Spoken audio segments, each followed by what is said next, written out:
Quem é vivo sempre aparece, está de volta. Êêêê!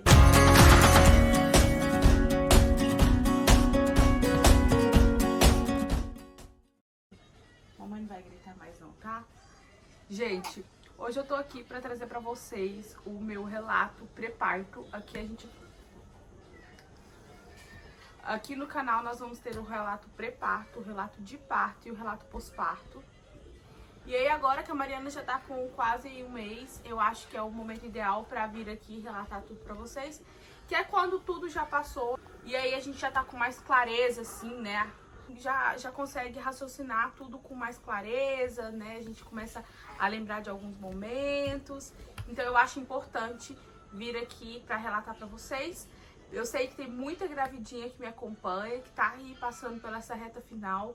E eu quero dizer pra vocês, vocês não são sozinhas, vocês não são as únicas pessoas que têm todos esses sentimentos, assim, misturados mesmo. E é isso. Eu acho que não dá pra trazer o meu relato pré-parto aqui, sem antes trazer pra vocês um pouquinho da minha experiência com o parto do Miguel, né, o pré-parto dele. A experiência pré-parto do Miguel foi bem, assim, desafiadora pra mim, foi algo que eu não imaginava que pudesse acontecer. Eu fiquei muito ansiosa. Eu cheguei assim, a quase não curtir o final da gestação. Eu já tava cansada, eu já tava me sentindo feia e eu tava desgastada já com a gestação. E todos os dias eu imaginava que eu queria logo que ele nascesse. Ele foi nascer com quase 40 semanas. E isso me deixou muito frustrada. Então, quando eu engravidei da Mariana, a primeira coisa que eu pensei era que eu não queria ficar ansiosa no final da gestação, assim como eu fiquei no final da gestação do Miguel. Na verdade, a gestação dele eu passei toda ansiosa, tanto é que pra mim demorou uma eternidade pra passar a gestação dele. E o dela eu queria levar tudo com mais leveza, eu queria aproveitar muito mais a gestação dela do que o que eu aproveitei do Miguel. Sai daí, Miguel! Oi! Tria daí! Oi! Tria daí! Oi! Oi, amor! E foi o que eu fiz. Durante toda a gestação, eu tentei estar o mais calma e o menos ansiosa possível. Eu fiz tudo com muita tranquilidade, assim. Do Miguel, acho que com 32 semanas eu já tava com tudo pronto. Com 32 semanas de gestação da Mariana, que eu comecei a lavar as coisas. Então, eu tive tempo, sabe? Eu estipulei que eu queria lavar tudo e passar tudo em 2 semanas. Então, tipo assim, é muito tempo, 2 semanas pra você lavar e passar, por mais que seja muita roupa. Mas eu lavei tudo com muita calma, eu vloguei pra vocês também. Eu passei tudo com muita calma, eu organizei o quartinho com muita calma. Eu fiz tudo assim, ó, sabe?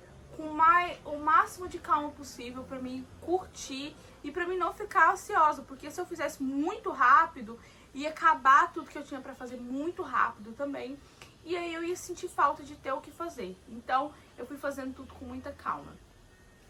Mas, pra quem não acompanha a gente, pra quem chegou aqui por agora e não sabe a nossa história, a gente morava na Bélgica antes de vir pra cá, e surgiu uma oportunidade pra mim aqui, e eu vim e meu marido ficou lá. Ele veio aqui, me deixou aqui, ele voltou pra lá, e aí nos nossos planos a gente ficaria indo e vindo, né? Só que aconteceu pandemia, e a gente teve que ficar 4 meses longe. Ele lá na Bélgica e eu aqui, porque as fronteiras estavam fechadas, então a gente não podia se ver.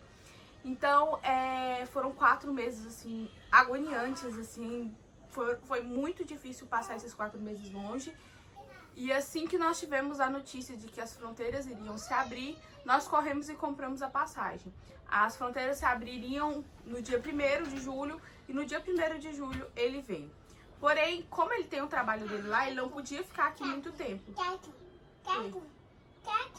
que você quer? Ele não podia ficar aqui muito tempo. Então, ele comprou a passagem dele pra ficar aqui 10 dias. E foi aí que, até então, eu tava super calma, mesmo diante de toda a situação, eu não tava tão ansiosa assim pro nascimento da Mariana. Até com 35 semanas eu fui pro hospital porque eu tava sentindo muitas dores, algumas coisas. Mas isso também não me deixou muito nervosa, nem muito ansiosa, esperando as coisas acontecer, não. Até que o Paulo Henrique chegou. E aí eu pensava assim, meu Deus, se ele for embora, pode correr o risco dele ir e eu começar a entrar em trabalho de parto e ele não tá aqui. Por mais que a gente tenha aqui uma rede de apoio, tipo assim, a gente já tinha tudo planejado. Se ele não estivesse aqui, o Miguel iria pra casa da Bruna, a Bruna iria pro hospital comigo. E a gente já tinha tudo planejado, caso ele não estivesse aqui. Mas eu queria que ele estivesse aqui nesse momento. Eu sei que seria pro Miguel, seria muito difícil ele ficar longe de mim, ficar longe do pai, na casa de outras pessoas. Então, eu queria que ele estivesse aqui nesse momento, não pra estar lá no parto comigo, mas sim para que ele ficasse aqui com o Miguel e para que ele também pudesse conhecer a Mariana e para mim ter um suporte também dele nesses momentos que antecedesse o parto. E aí foi quando tudo começou, foi quando eu comecei a ficar ansiosa, eu comecei a ficar nervosa, eu comecei a pensar todos os dias assim, tem que nascer agora, porque ele ia ficar aqui do dia 1º ao dia 10, então eu pensei, ela tem que nascer antes dele ir, né? Porque depois ele pode voltar. E aí eu comecei a criar todas essas coisas na minha cabeça e fiquei muito nervosa. Até que a gente falou com a minha obstetra, né? A gente ligou pra minha obstetra e a gente perguntou pra ela qual que era a opinião dela sobre o meu trabalho de parto. Como seria. Se ela achava que eu iria até as 40 semanas, se ela achava que não. Como que seria, assim, qual que era a opinião dela sobre. Ela falou, e o que ela falou pra mim foi que durante toda a minha gestação eu tive uma evolução muito boa, que estava tudo muito certo e que por ser um segundo parto, normalmente eu não chegaria às 40 semanas. Aí eu lembro como se fosse hoje, ela falou assim, pode ser que você entre em trabalho de parto agora, por um exemplo. Eu não lembro quantas semanas ao certo eu estava, mas eu sei que foi antes do dia 10. A minha data prevista de parto era pro dia 26 de julho. Então, assim, foram alguns dias, acho que 2 dias antes do dia 10. E aí foi quando a gente sentou e conversou e viu que o ideal seria que o Paulo continuasse aqui e aguardasse esse momento com a gente. E aí surge mais um monte de coisa na nossa cabeça. Porque ao mesmo tempo que a gente pensava assim, ele pode ir embora hoje e eu entrar em trabalho de parto amanhã, a gente pensava também que ele pode não ir embora e eu não entrar em trabalho de parto tão rápido. E enquanto isso, ele podia estar lá trabalhando e ganhando dinheiro pra sustentar a gente, né, gente? Porque, tipo, a vida não é só amores e beijos e abraços e carinhos, não. A gente também precisa de dinheiro pra viver, pra sobreviver. Então, ao mesmo tempo, era aquele misto de sentimentos. Poxa, se ele fica aqui e não entra em trabalho de parto. E eu ficava tipo, meio que me cobrando. Eu tenho que entrar em trabalho de parto porque ele não pode perder tempo aqui. E sabe, toda aquela coisa. E ainda tinha aquela questão. Se ele for, eu entrar em trabalho de parto, não tem ninguém pra ficar comigo no meu pós-parto. Por mais que se eu entrasse em trabalho de parto, ele viria, né, assim, entrei em trabalho de parto, assim como a minha sogra veio, muito rápido. Eu entrei em trabalho de parto um dia, no outro dia ela tava aqui. Só não veio no mesmo dia, a gente vai entrar nesse assunto no relato de parto. Mas, do mesmo jeito que a minha sogra veio muito rápido, ele viria. Mas, mesmo assim, surgia toda aquela coisa. Da mesma forma que as fronteiras se fecharam uma vez, a gente teve medo das fronteiras se fechar de novo. E aí ele não conseguia vir, ele não conseguia conhecer a filha dele. E eu aqui sozinha, a Bruna trabalhando, não tinha como a Bruna vir ficar comigo. A gente não conhecia mais nenhuma família aqui, não conhece, pra que ficasse aqui comigo. Então, todas essas coisas, essas situações da nossa vida, do nosso dia a dia, veio à tona, assim, e foi me deixando muito nervosa e muito ansiosa. E eu ficava pensando o tempo todo que eu tinha que entrar em trabalho de parto logo, pra as coisas acontecer logo e dar tudo certo. E durante esse tempo, eu tive várias contrações de treinamento. E assim como na gestação do Miguel, as minhas contrações de treinamento não eram levezinhas não, tá, gente? Eram assim, você pensava assim, agora vai começar. E aí eu começava a sentir uma dor, aí eu ficava esperando pra que viesse outra. Aí eu ia, dormia e a dor parava. E assim eu fiquei aí por quase um mês, né, dessa forma, esperando as coisas acontecerem e nada acontecia. Mas assim, nada acontecia de fato, né, pra iniciar o trabalho de parto. Mas assim, tudo isso que eu tava sentindo era a evolução do parto. Então, quando eu completei 38 semanas, se eu não me engano, acho que foi com isso mesmo, eu comecei a tomar o chazinho de canela. Isso aí eu colocava água com canela e misturava e tomava. Aí foi quando eu comecei a perder o meu tampão. E aí eu falei, tipo, avise sua mãe, tô perdendo o tampão. Comecei a perder tampão num domingo.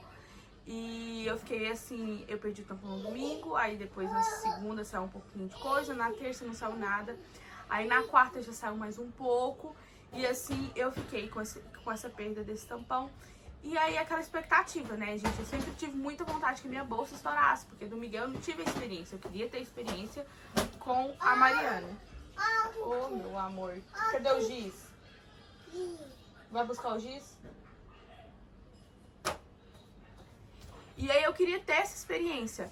E aí eu ia no banheiro e aí eu ficava esperando. A minha bolsa vai estourar agora. Eu tava deitada, porque assim, a gente assiste muitos relatos de parto.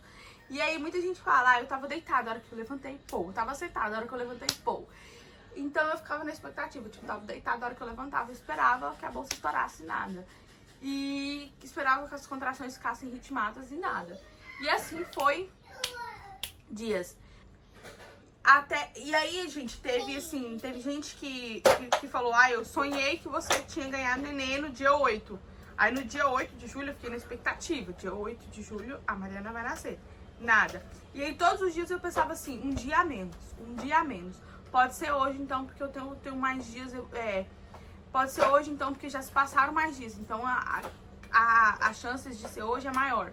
Aí nada de hoje. Aí eu falava, não, pode ser então amanhã. Nada amanhã.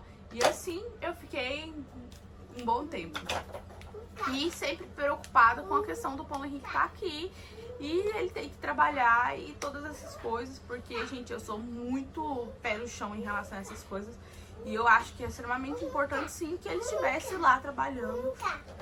E eu sou muito pé no chão, então eu sabia que ele realmente tinha que estar lá trabalhando. Mas eu também queria que ele estivesse aqui. Eu achava que era muito egoísmo da minha parte eu querer que ele estivesse aqui. Tanto quanto eu queria que ele estivesse lá.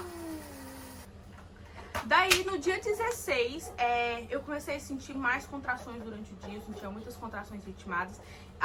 Um detalhe, durante todo esse tempo, assim, depois das 37 semanas, eu comecei a andar bastante. Eu falava pra ele, não, vamos dar uma voltinha que é pra dilatar. Eu andava bastante. Eu ia pra piscina praticamente todos os dias. Aí chegava lá na piscina, eu fazia agachamento na água. Fazia várias coisas, eu subia e descia escada. Porque eu queria ajudar na evolução. E aí no dia 16 não foi diferente. No dia 16 eu fui pra piscina, eu fiz vários exercícios lá dentro da piscina. Eu acho que no dia 16 eu fui até sozinha. E inclusive minha barriga tá bronzeada até hoje do dia, porque eu tava com um maiô que fazia assim na barriga. Então eu tenho a marca certinha assim na barriga do maiô. E aí eu comecei a sentir mais contrações, assim, umas contrações mais fortes. Aí vinha com um pouco mais de ritmo, assim, né? Um pouco mais de ritmo, entre aspas. Daí, quando foi no dia 16... Aí, quando foi de noite, eu conversei com a minha mãe. Falei assim, mãe, tem alguma coisa assim que tá diferente. Aí eu fiquei atenta, sabe? Assim, fiquei muito atenta. Inclusive, eu dormi no sofá nesse dia, porque eu tava com muito calor. E ali tinha o ar mais perto. Eu sentia mais confortável de dormir lá no sofá, então eu dormi lá no sofá mesmo. Porque eu fiquei na expectativa, tipo assim, de que alguma coisa pudesse acontecer. E porque eu tava sentindo algumas coisas diferentes. Eu conversei com minha mãe, falei, minha mãe, assim, assado. Aí ela falou assim, não, eu vou orar, fica aí, fica tranquila e tudo, qualquer coisa você me fala. Aí no dia 16 eu já tinha notado que eu tava com uma lubrificação maior. Só que na gravidez do Miguel eu também tive essa lubrificação maior, assim. Eu senti muita no último mês de gestação, assim, sabe, muito. Só que a lubrificação do Miguel era uma lubrificação mais consistente, sabe? Ela tinha uma consistência. Dessa da Mariana, não. Ela era uma lubrificação mais líquida, sabe? Era uma coisa mais líquida. Então eu achei estranho, achei diferente. Mas tudo bem, dormi. Quando eu acordei, a lubrificação tava maior, tipo assim, a ponto de ter molhado a calcinha e tudo. Então eu fui no banheiro E aí eu comecei a notar que se eu fizesse força, saía essa lubrificação. Porém, ela não tinha cheiro. Ela não tinha cheiro e ela era bem transparente, assim, eu até mostro pra vocês no relato. Eu até mostro pra vocês no vídeo, né, que antecede o parto. E aí eu lembrei também de que quando o Miguel nasceu, como eu contei pra vocês, a minha bolsa não estourou. E eu comecei a perder líquido, gente, numa sexta ou foi num sábado de madrugada. E eu fui ganhar o Miguel só na segunda, porque eu não sabia que aquilo ali que eu tava perdendo era líquido, né? E no caso do Miguel, ele tinha um cheiro, que era um cheiro, assim, de água sanitária, tipo, que boa, Cândida, tem vários nomes aí, né? Javel, então, assim, tinha esse cheiro forte. E nesse caso não tinha, mas tava muito estranho, porque se eu fazia força, saía, se eu tossia, saía, e não era xixi, porque eu cheguei, coloquei a mão lá, né, e tudo, fiz a força, e eu sentia saindo aquilo. Daí o que eu fiz foi ligar pra minha matrona, né, pra minha médica, e aí eu falei com ela, olha, tá acontecendo isso, falei pra ela, olha, eu tô perdendo líquido, assim, assado, não tem cheiro, não tem cor. Ela falou assim, se continuar, você vai no médico pra verificar, não custa nada aí. Aí ela falou assim, peraí, mas quanto tempo tem? Aí eu expliquei pra ela, isso já tava... Isso na parte da manhã. E aí eu já tava perdendo desde o dia anterior, mas eu só fui me atentar realmente a isso nesse dia. Aí eu falei pra ela, não, já tá desde ontem. Ela falou assim, não, então organiza suas coisas e vai pra maternidade, porque pode ser que seja o líquido. E aí não custa nada você ir lá e tentar e procurar saber. Daí, gente, a gente vai continuar esse relato, né, agora, que é o relato de parto, que eu conto melhor pra vocês tudo o que aconteceu, como que foi tudo. E é isso, espero muito que vocês tenham gostado de acompanhar aqui o nosso relato pré-parto, todas as minhas inseguranças, todos os meus medos. Até o próximo vídeo, um grande beijo e tchau!